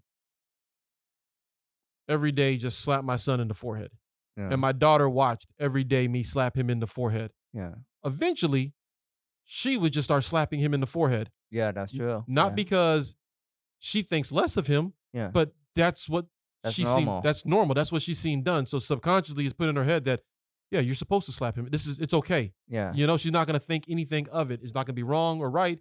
It's just a thing because it's in her head that she sees him get slapped every day. Yeah. Then we slap him every day. Yeah. And it's the same thing with race and all of these different ideologies about people. Yeah. Like whether right or wrong, but it's all based upon what your perception Yeah. of that group is, Mm-hmm. and whether you've been exposed to them or not. Yeah. When you do encounter them, because you've seen this is it. It's not even something you think about. You just know. Yeah. Oh, like somebody can come here from Germany. In fact, I've heard a story. Somebody came from Germany, like an immigrant from Germany in like the 40s or whatever, moves to New York City, and they get a business and all that stuff, but they wouldn't serve black people. Yeah. They had never encountered any black people, had any interactions with them in Germany, Yeah. but they saw the way that black people were treated here, Yeah. and they immediately treated black people the same way everybody else did. And the black people were like, you just got here. We've been here. Yeah. How you get the loan for this place, and how you going to treat me like this Yeah. when you're the new person? Yeah. But that's what they saw. That's what they knew. Yeah. So they didn't think they were being racist. They were just doing what they saw Yeah. as a society was done. Yeah. And I think that's kind of what we're talking about here. So Yeah. It's like a lot of subconscious shit to the point when like I think if you go to Vietnam and you're like a white person, you kinda depend where you are, right? Like if you're in like a very Catholic like city that believe in like Jesus and stuff. In Vietnam, there's like city where it's like very Catholic to the point where you think they worship like Jesus the way Mexican do, meaning they have statue like everywhere. Every Yeah. house have big statue and stuff. Have you seen that? in Vietnam, Yeah.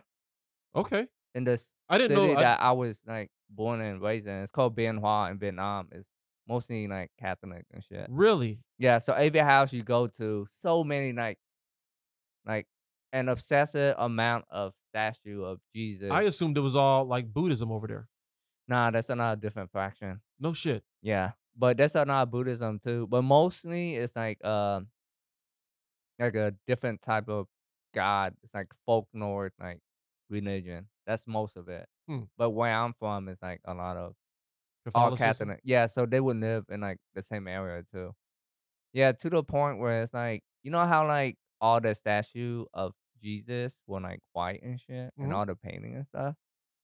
Dude, that's a conspiracy theory that my homie told me. They do that to make white people seem superior. So they get treated better because they look like Jesus. Well, yeah, You think that's true? yeah. Well, you know what I think is true is To the point where he told me like if a white person get hurt in Vietnam, people would go save that white person. But if a Vietnamese person get hurt, then it's just normal. They wouldn't do anything. they say that history is written by the victors, Yeah. and so if you're the ones writing the books and telling the stories Yeah. and passing it down, you can make it look like whatever you want. You know what I'm saying? Yeah. And if you if you're the one that's got the ink and you're the one that's writing the story and putting it out there, Yeah. why would you make it look like somebody else? Yeah. Of course they're gonna make Jesus white. Yeah. And if you look at geography, Yeah. ain't no fucking way Jesus was white. Yeah. You know, where they're in that part of the country or the world, Yeah.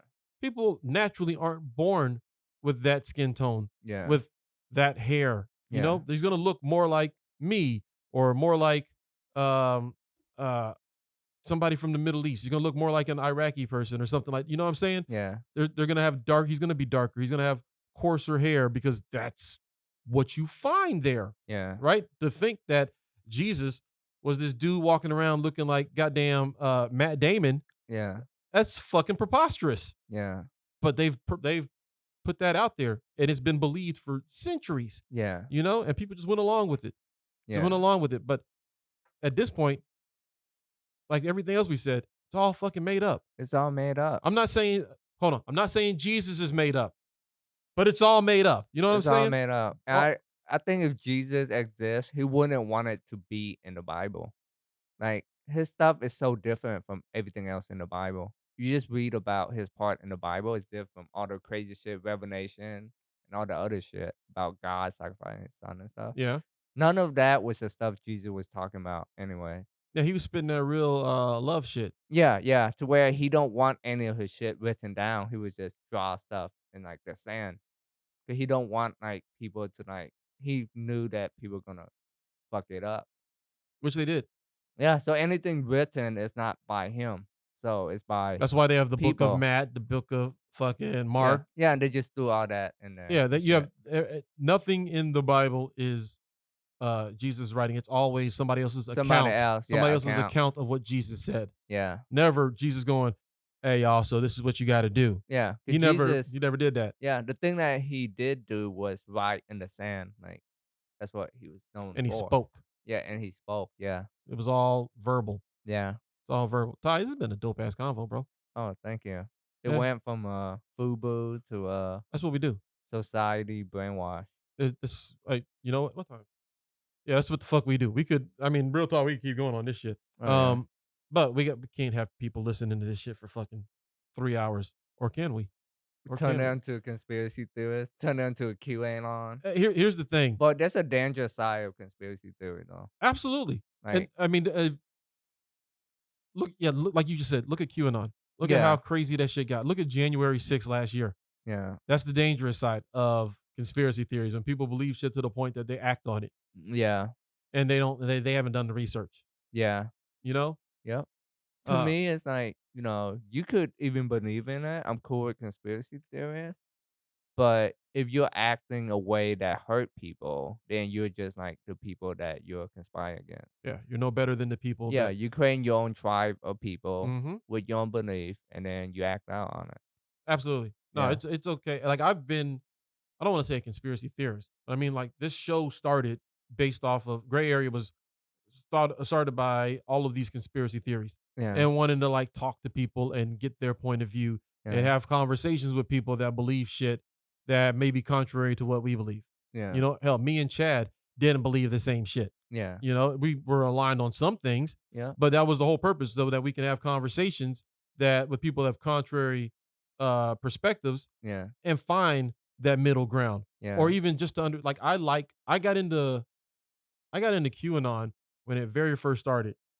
Not because I believed it, mhm, but when I found out like, yo, there's a lot of people that believe this shit. yeah, Well, I want to know what they're saying so that I am aware, yeah, for awareness sake, and I wanted to know about QAnon. And Yeah. so I started following that shit, started keeping up with it. And, some of the shit made sense. A lot of it was bullshit. Dude, But I think like some of this shit is like kind of true, so that's why they have like a string to pull on with the Mhm. Jeffrey Epstein and shit, right. right? That's kind of like this shit is like about. It's like, I had a guy that an older dude that I used to work with.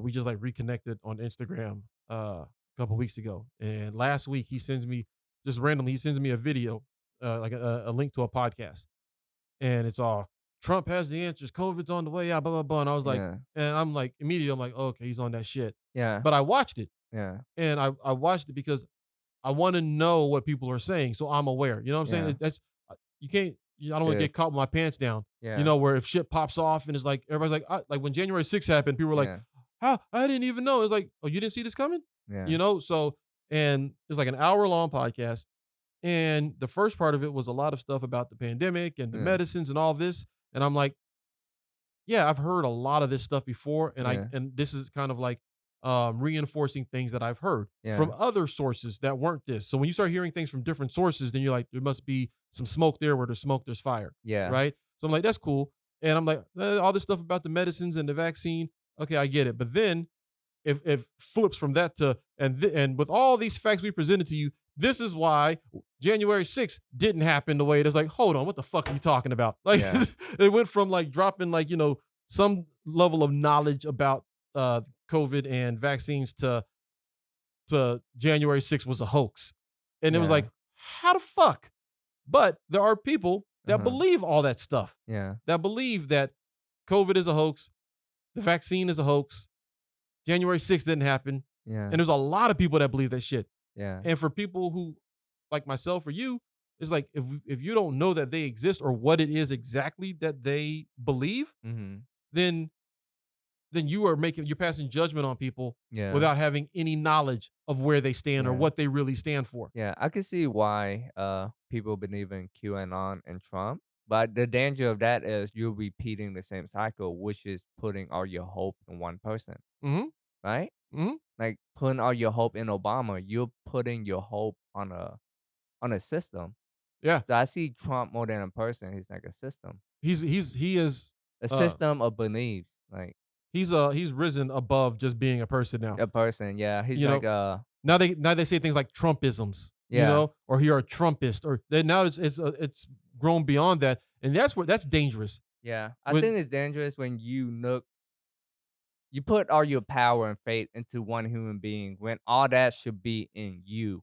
Cause you became like a more Facts. powerful person, then the people around you is gonna be better, right? Cause Yeah, you're killing it, then the people around you is gonna feel better. right. Yeah, Yeah, no, because I don't understand people doing that. I guess I do understand why people do that, but if like believe in one person or put their hope into one person that yeah, this person is going to change life yeah, for me, yeah. They're not gonna do shit. Like no, every time there's an election, people get excited and stuff about this, that. And guess what? Even when the election passed, your life is still the same. exactly. Yeah, cause you weren't a person that's like was doing stuff for yourself. I learned that the hard way. The first time I voted, Yeah. I voted for Bush. The first time I voted, my first chance to vote, it was 2000, Mhm. and it was Bush and what fucking Dan Quayle, I think. Yeah. And or was it Dan Quayle or Al Gore? Either way, it was a shitty choice. Shitty choice, But right? for me, at 18, was I 18? Yeah, I was like 18. For me, I was like, Bush is from Texas. Yeah. He gonna take care of Texas. Yeah.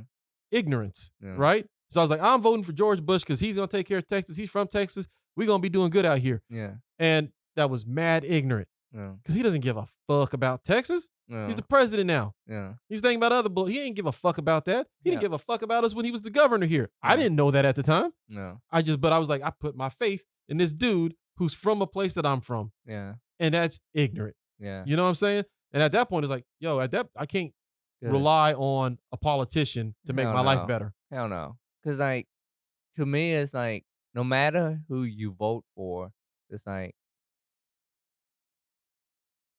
no politician affected my life personally. Like no matter who won. Yeah. No, but you said it though. Once you start putting that power on yourself. Yeah. Then you like no matter it's like, the system changed, but you have power. You know what I mean? Mm-hmm. Yeah. It's like power that you build from within. Right. Yeah. So you can just adapt. Because you're giving your energy to somebody else. Yeah. So And- you're sitting home waiting for this person to become president and your life will get better. And, And- when they become president, guess what? What's next? Nah. And then you're waiting for this person to say Yeah. the thing that's gonna make you leap into action. Yeah. When instead of giving that person that power and that energy, you should put it in yourself. Yeah. I think the best thing anybody could do is like really pursue their dream, be their own creator. Yeah. Yeah. Don't work for nobody else. Figure out a way to work for you. Yeah. And you gotta understand that people are gonna be followers. Like when you have a business, people need jobs. It's like